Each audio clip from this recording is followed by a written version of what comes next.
Hi, it's my favorite time of day, the time of day when I get to read a good book to you.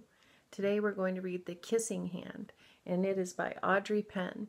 She was actually a ballerina with the New York City Ballet before she wrote this book, and she also did choreography for the U.S. Olympic skating team. Do you know what choreography means?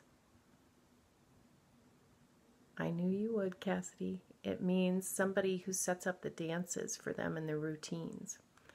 I love this book, and you can tell that this book has been well loved in my family and my classroom. It's ripped, it's got tape in certain places, but that's how you can tell a book is a really good one when you see that. This was always one of my favorites. The Kissing Hand. Have you ever had to leave someone that you love? That's what this book is about, and I think you're going to like it. Chester Raccoon stood at the edge of the forest and cried. "I don't want to go to school," he told his mother. "I want to stay home with you. I want to play with my friends and play with my toys and read my books and swing on my swing. Please, may I stay home with you?" How does he look? I think you're right. He looks sad. Mrs. Raccoon took Chester by the hand and nuzzled him on the ear. "Sometimes we all have to do things we don't want to do," she told him gently, "even if they seem strange and scary at first. But you will love school once you start."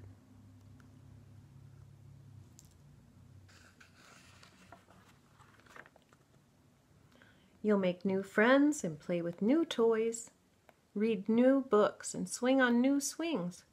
Besides," she added, "I know a wonderful secret that will make your nights at school seem as warm and cozy as your days at home." Why would he be going to school at night, do you think? I think you might be right, Kimmy.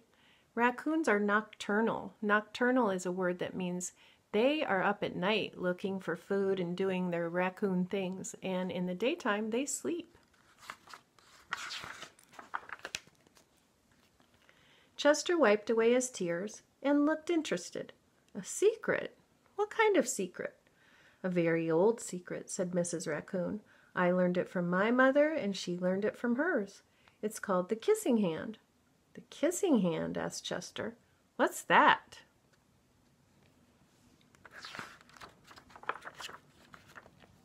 "I'll show you."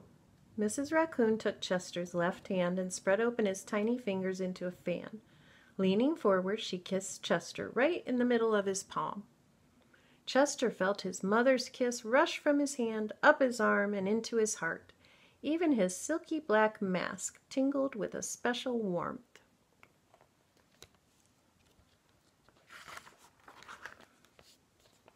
Mrs. Raccoon smiled.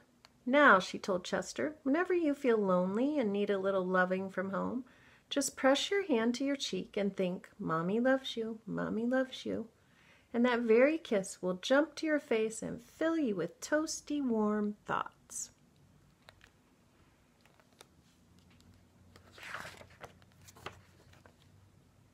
She took Chester's hand and carefully wrapped his fingers around the kiss. "Now do be careful not to lose it," she teased him. "But don't worry, when you open your hand and wash your food, I promise the kiss will stick."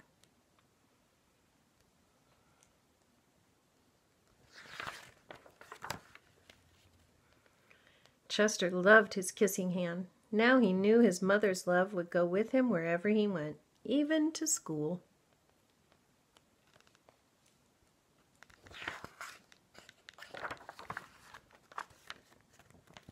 That night, Chester stood in front of his school and looked thoughtful.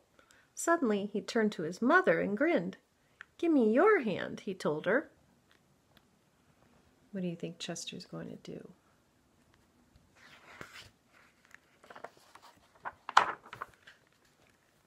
Chester took his mother's hand in his own and unfolded her large, familiar fingers into a fan. Next, he leaned forward and kissed the center of her hand. Is that what you thought he was going to do?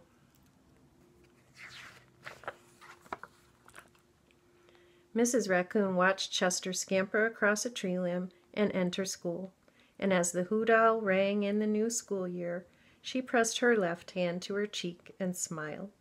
The warmth of Chester's kiss filled her heart with special words. "Chester loves you," it sang. "Chester loves you."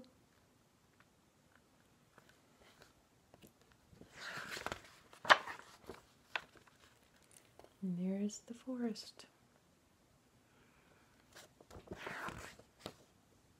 I love that book so much. I love that the mommy needed the kiss just as much as Chester did in the end, didn't she? I hope you liked this book as well, and the pictures I love in this book too. The illustrations are by Ruth Harper and Nancy Leake. If you liked this book, I'm going to read another book that's a sequel to this one soon, so look for that one also. All right, I will see you next time. Bye, Bella.